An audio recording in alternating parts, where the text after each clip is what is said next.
I've streamed this video once before, but here we go again. I'm a streamer, not a YouTuber.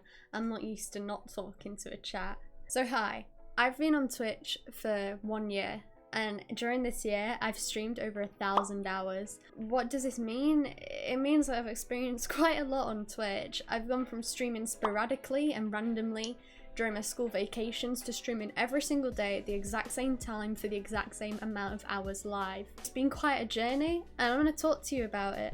In case you don't know who I am and this is your first time seeing me, my name's Shiny and I stream on Twitch at twitch.tv/shiny. You can expect games, talking and some creative stuff.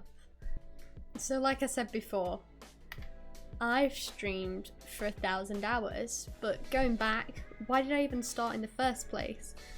For me personally, I started because I was playing games way too often, and in particular I was playing Counter-Strike. I was playing so much CSGO, like a bad amount of hours, and honestly I wanted to add more value to my time playing the game. So I thought, I'm already playing the game, I'm already kind of talking to people whilst I'm with my teammates, so what about if I just streamed it? You know, people might get some enjoyment out of me tilting. I'll bugger off then. That's just timing in it. Or out of me failing.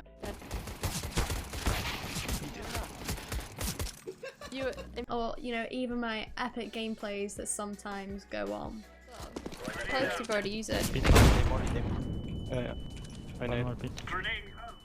I'm going back. Good job. Nice smoke. What does? Clip it! So this is my thought. As selfish as it might be to want people to watch me and try help me add value to my time, maybe in the same process I could add value to their time and brighten the day up, something like that. That's where I started.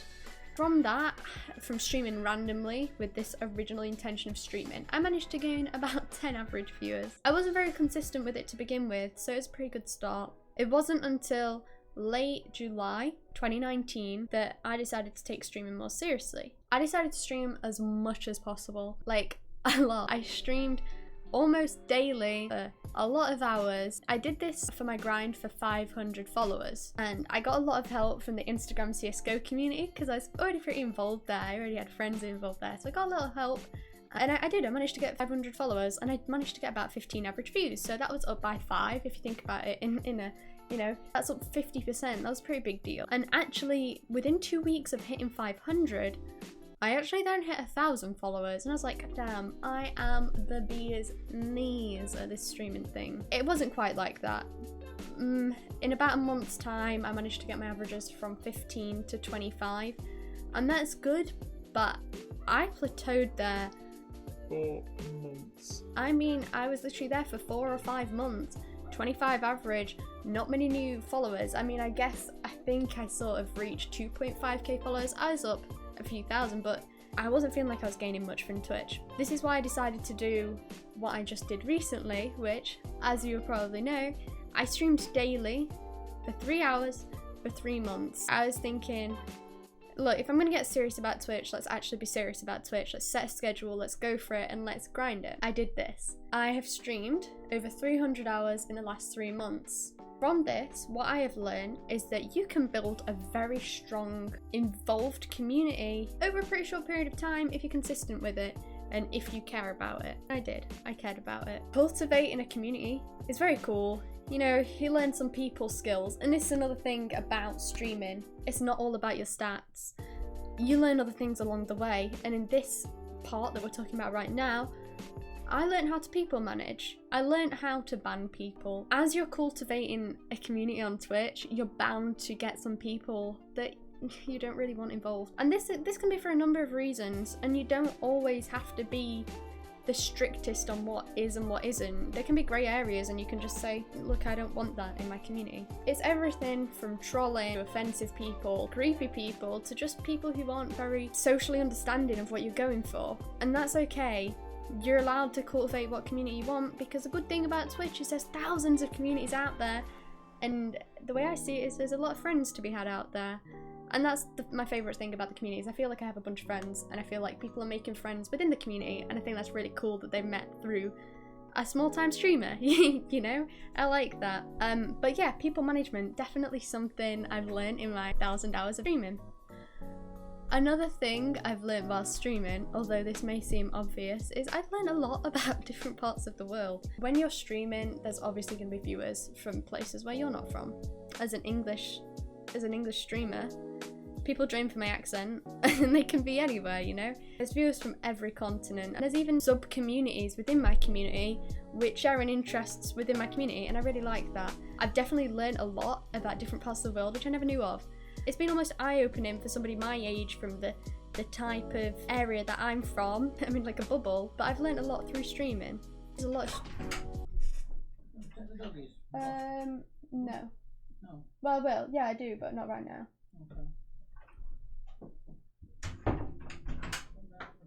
Okay.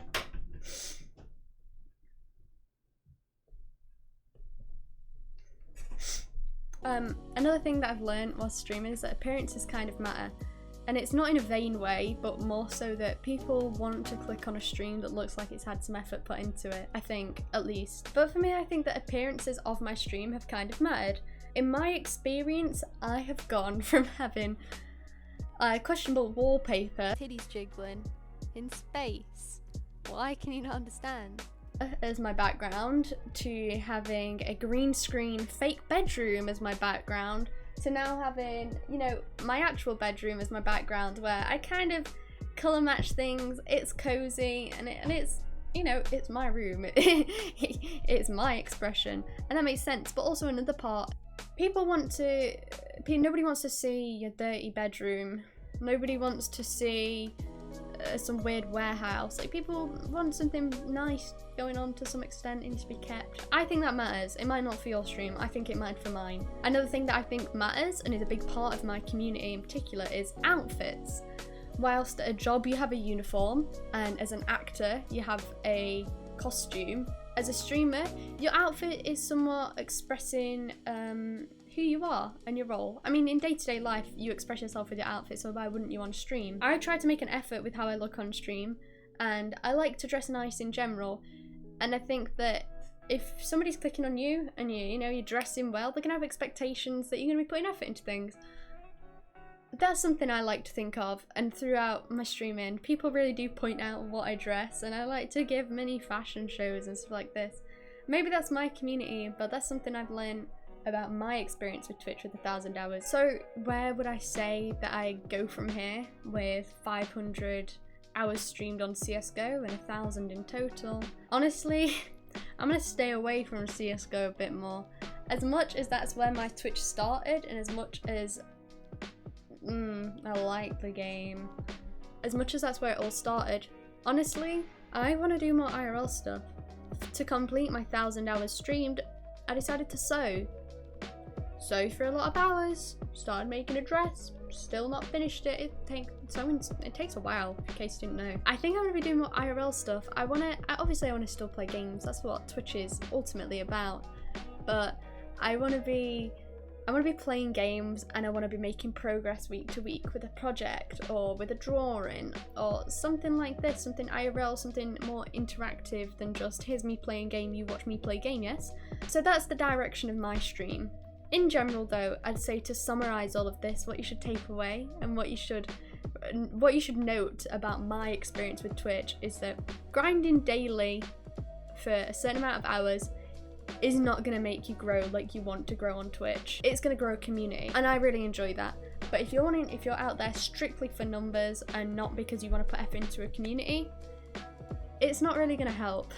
I think streaming longer hours helps your numbers, and I think that keeping a schedule and when people know when to expect you, I think that helps your numbers. I think if you put effort into Twitch, you'll get some rewards back from it. I think that you need to understand that just because you've had a good peak in recommended, that's a peak, and that it will come down a bit, but it's like taking 2 steps forward and 1 step back. It's not all that painful, but you just need to be patient with Twitch, and if you want to fast track it all, you need to offer something new or something niche, or something high quality. It's pretty easy to just stream and talk to your viewers, but expecting more than that, need to be offering more. I guess my sort of view on Twitch is it's not that deep. Ultimately, I'm going to continue streaming, and probably I'm going to continue streaming for 1,000 hours more because I enjoy it. Like, I like what I've done so far, and maybe I can keep doing more of it. I'm going to switch things up. Obviously, I'm quite orientated by goals, and I do want to grow my Twitch, but with my 1,000 hours so far, this is what I've learned. Alright, here comes a quick fire round. Here are points that I didn't know where to put in the video, but just different points that I've thought of about what I've learned about Twitch. If you're finding that you're getting affected while streaming by your viewer count, don't have your viewer count on. I had my viewer count on for about the first 6 months, and ever since I've not had it on. I can kind of deal with it now, but if you notice that your on-screen presence is changing depending on your views, you're doing it wrong. Actually, another thing I just realised, there's actually something I've learned about Twitch whilst being on Twitch. Don't do giveaways that are subscriber only. They're not allowed. It's not ethical. It's not POS. You're not allowed to do it. Don't do it. So many people do it. I did it. I didn't, no problems from it. I did it. It was an oopsie. Never again. I'm sorry, Twitch. It happened. They're not allowed. Alright, also, if you're going to be on Twitch often, be involved with Twitch often. Twitch has a culture, and you kind of want to keep on top of that a little bit, just so you can know what's relevant and so you know how to tackle topics if viewers bring it up.